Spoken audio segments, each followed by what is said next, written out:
Hello learners. In last lecture we discussed about the characteristics of living organisms. The characteristics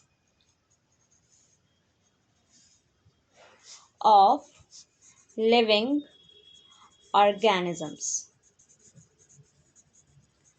After that we discussed about the diversity in the living world. Right last lecture में हमने देखा कि जो organisms होते हैं उनकी क्या क्या कैरेक्टरिस्टिक्स होती हैं, किस किस बेसिस पे हम किसी को लिविंग या नॉन लिविंग बोलेंगे. उसके बाद हमने पढ़ा कि diversity of living organism world में कितनी है. ठीक है, now we are talking about the nomenclature. In this chapter we will talk about the nomenclature. Students, there is a wide variety of living organisms. Now we need to identify them, name them in a proper manner. Now we need to identify them,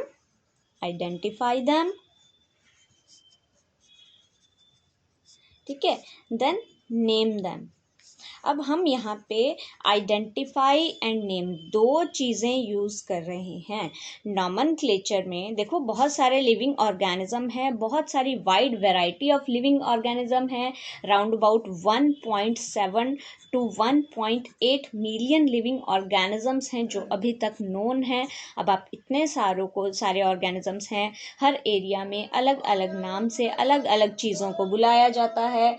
तो हमें अब क्या ज़रूरत है कि उनको हम identify कर सकें और नेम कर सकें ताकि आप एक एक इंडिविजुअल ऑर्गेनिज्म को अलग अलग पहचान सकें. ठीक है, समझ आ रहा है क्या बोल रहे हो. तो अब हमारे पास नॉमेनक्लेचर में जो बेसिक काम हमें क्या करना है, हमें चीज़ों को आइडेंटिफाई करना है और फिर आइडेंटिफाइंग फीचर के बेसिस पे उन्हें नाम देना है. So now we are talking about the nomenclature. This nomenclature has to be universally accepted. The most important thing about the nomenclature is जब भी आप किसी को nomenclature करेंगे, साइंटिफिकली जब हम किसी चीज़ का nomenclature करते हैं तो most important thing क्या हो जाती है, this nomenclature has to be universally accepted. ये जो nomenclature है ये universally accepted होना चाहिए. यूनिवर्सली एक्सेप्टेड का मतलब क्या है कि यहाँ इंडिया में भी उसे उसी नाम से बुलाया जाए और अमेरिका में भी उसे उसी नाम से बुलाया जाए, साउथ अफ्रीका में भी, अलग अलग कंट्रीज़ में जब किसी ऑर्गेनिज्म को सेम नाम से बुलाया जाएगा तभी हम उसे क्या बोलेंगे कि universally accepted system of nomenclature है, क्योंकि सब उस सिस्टम को फॉलो कर रहे हैं और अकॉर्डिंगली ही उस ऑर्गेनिज्म का नेम गिवन है. ठीक है, this nomenclature has to be universally accepted because most of the organisms are known with the local name. People on the other part of the world may not understand the organism, so it should have a specific name. For example, अगर मैं बात करूं, एक सबसे easiest example ले लेते हैं हम, मैंगो. ठीक है, अब देखिए, अगर आपके पास कोई इंग्लिश मैन है, ठीक है, कोई एक इंडियन है और कोई एक इंग्लिश मैन है, आपको किसी फॉरेनर ने, इंग्लिश मैन ने, किसी ने कहा कि मुझे मैंगो चाहिए. ठीक है, आप कहेंगे नहीं भाई मेरे पास मैंगो नहीं है, मेरे पास तो आम है, मैं तो तुम्हें आम दे सकता हूँ. वो कहेगा नहीं मुझे मैंगो चाहिए. आप कहेंगे नहीं मेरे पास मैंगो नहीं है, मेरे पास तो आम है, मैं आपको आम दे सकता हूँ. अब हुआ क्या, वो भी उसी चीज़ के बारे में बात कर रहा था, आप भी उसी चीज़ के बारे में बात कर रहे थे, लेकिन आप दोनों को नहीं मालूम था कि आप दोनों सेम चीज़ के बारे में बात कर रहे हैं. तो different different part of the world में चीज़ों को अलग अलग नामों से बुलाया जाता है. तो इस डिस्क्रिपेंसी को ख़त्म करने के लिए साइंस की लैंग्वेज में हमने इन्हें साइंटिफिक नेम साइंटिफिक नेम दिए हैं. Now those names are given by assigning certain rules. ये जो हम साइंटिफिक नेम देते हैं उनको सर्टेन रूल के बेसिस पे देते हैं. ऐसे ही नहीं कि किसी भी चीज़ को कुछ भी साइंटिफिक नेम दे दिया, ऐसा नहीं होता. सर्टेन रूल्स होते हैं जिनके बेसिस पे साइंटिफिक नेम दिए जाते हैं. There are some organisation, most important चीज़ है, आप ऑर्गेनाइजेशन का नाम ध्यान रखेंगे. There are some organisation, the first is ICBN. International code for botanical nomenclature.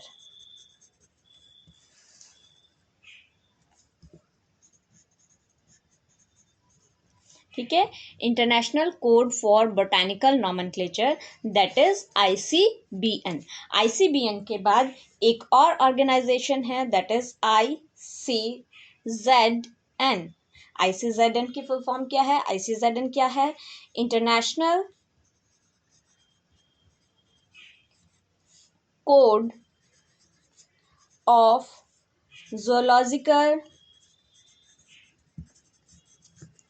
zoological nomenclature। ठीक है, आप ICBN और ICZN की फुल फॉर्म याद रखेंगे। ICBN है international code for botanical nomenclature, ICZN है international code of zoological nomenclature. ठीक है, ये दो ऑर्गेनाइजेशन हैं जो सर्टेन रूल असाइन करती हैं। उन्हीं रूल्स के बेसिस पे हम ऑर्गेनिजम्स का साइंटिफिक नेम दिया जाता है और हम उन साइंटिफिक नेम्स को फॉलो करते हैं। इन्हीं की गाइडलाइन के अंडर हम उन्हें फॉलो करते हैं। एग्जाम में ICBN और ICZN की फुल फॉर्म आती है, आपको इनकी फुल फॉर्म याद रखनी है। 1 मार्क का बहुत इंपॉर्टेंट क्वेश्चन आता है। Now we are discussing about the rule. क्या रूल्स हैं? ठीक है, हमने ये तो देखा कि ये दो ऑर्गेनाइजेशन हैं, ये कुछ रूल्स देती हैं, कुछ पर्टिकुलर रूल्स असाइन करती हैं। उन्हीं रूल्स के बेसिस पे हमने बोला कि हम ऑर्गेनिजम्स का साइंटिफिक नेम होगा और उसे लिखने का एक तरीका होता है, उसे प्रोनाउंस करने का एक तरीका होता है, उसे टाइप करने का एक तरीका होता है, वो कहाँ से लिया जाता है, ये सब चीज़ें होती हैं। तो उनके लिए सर्टेन रूल्स हैं। ठीक है, नाउ फर्स्ट रूल इज, जब हम फर्स्ट रूल की बात करेंगे, फर्स्ट रूल क्या कहता है हमारा? Biological names are generally in Latin. जो बायोलॉजिकल नेम है वो लैटिन लैंग्वेज में होंगे एंड रिटन इन इटैलिक्स। ठीक है, इंपॉर्टेंट चीज, वो लैटिन लैंग्वेज के होंगे और रिटन इन इटैलिक्स, और आप उनको इटैलिक्स में लिखेंगे। क्लियर है ये चीज? Biological names are generally in Latin and written in italics. They are Latinised और derived from Latin irrespective of their origin. वो चाहे किसी भी कंट्री से आपने उस प्लांट को डिस्कवर किया हो, आप उसका नेम लैटिन लैंग्वेज के बेस पर ही देंगे। अब देखिए, ये एक इंपॉर्टेंट चीज है, लैटिन लैंग्वेज के बेस पे हमने नेमिंग क्यों करी है? क्यों लैटिन लैंग्वेज को इतनी इंपॉर्टेंस दी गई यहाँ पे? Because Latin is a dead language. ठीक है, कोई भी लैटिन लैंग्वेज को ऑल ओवर द वर्ल्ड बात करने में यूज नहीं करता है। फॉर एग्जाम्पल, जैसे संस्कृत है ना, आप लोग संस्कृत में बात करते हैं? नहीं करते। ठीक है, तो संस्कृत भी राउंड अबाउट एक डेड लैंग्वेज है। ऐसे ही लैटिन भी क्या है? एक डेड लैंग्वेज है। और अगर कोई इंडिविजुअल वर्ल्ड के किसी भी पार्ट में उस लैंग्वेज में बात नहीं करता है तो उस लैंग्वेज में किसी भी तरह की मॉडिफिकेशन के चांसेस नहीं होते। With the passage of time modification के चांसेस नहीं होते। फॉर एग्जाम्पल, एक छोटा सा एग्जाम्पल ले लेते हैं। आप लोग अपनी मम्मी को किस नाम से बुलाते हैं? कुछ एक लोग मम्मी बोलते हैं, कुछ मम्मा बोलते हैं, कुछ माता जी बोलते हैं। तो क्या होता है, माता जी तो ऑल्दो एक हिंदी वर्ड हो गया, कुछ एक माता जी बोलते हैं तो मजाक में बहुत सारे लोग क्या होंगे, माते और समथिंग इस तरह के वर्ड इस्तेमाल कर लेते हैं। ठीक है, अब क्या होता है कि ये स्पोकन लैंग्वेज है जो एक लिविंग लैंग्वेज है। लिविंग लैंग्वेज होने की वजह से उसमें टाइम के साथ मॉडिफिकेशंस आती रहती हैं, नए वर्ड एक्सेप्ट करते रहते हैं, पुरानों को मॉडिफाई भी करते रहते हैं।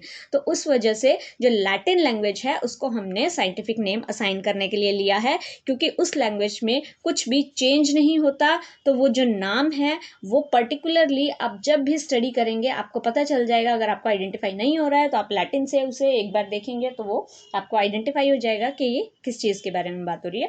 तो ऑल्दो ये हमारा काम नहीं है, ये साइंटिस्ट देते हैं, लेकिन आप एक रूल ध्यान रखेंगे कि लैटिन लैंग्वेज में दिए जाते हैं। और इसको लैटिन में देने का कारण क्या है कि ये जो है लैटिन डेड लैंग्वेज है, इसलिए हम लैटिन लैंग्वेज से ये नेमिंग जो सिस्टम जो होता है वो लेते हैं।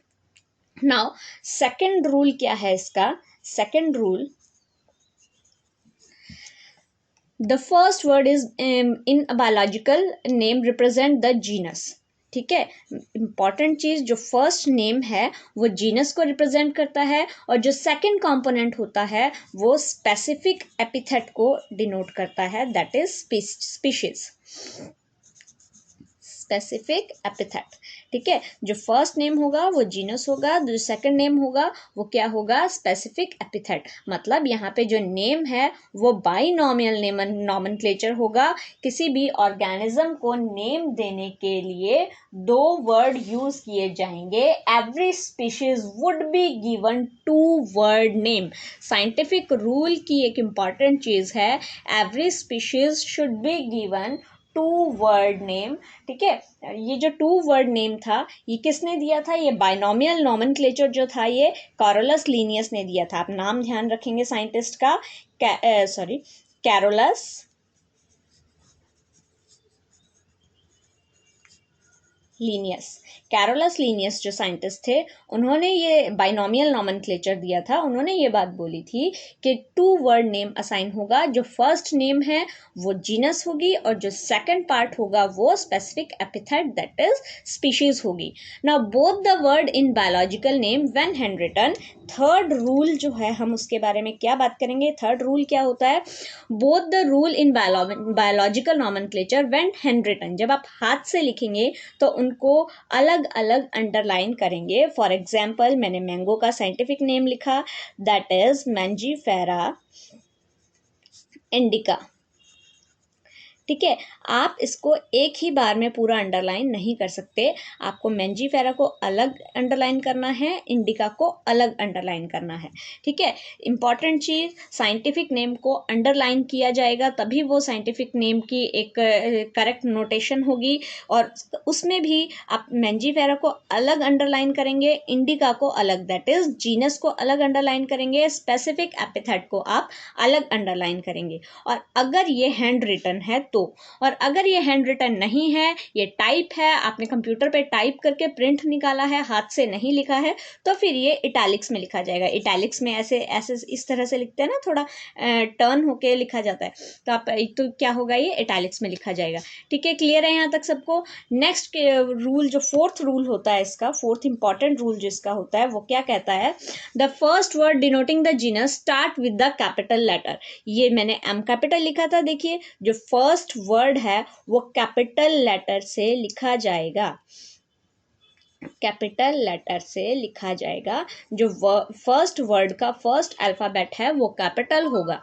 ठीक है, while the specific epithet start with the small letter. ये देखिए इंडिका को मैंने स्मॉल आई से की शुरू किया है, तो जो सेकंड वाला पार्ट आप सेकंड वर्ड लिखते हैं वो स्मॉल लेटर से स्टार्ट किया जाएगा, स्मॉल लेटर से लिखा जाएगा। It can be illustrated with the example of mangifera indica.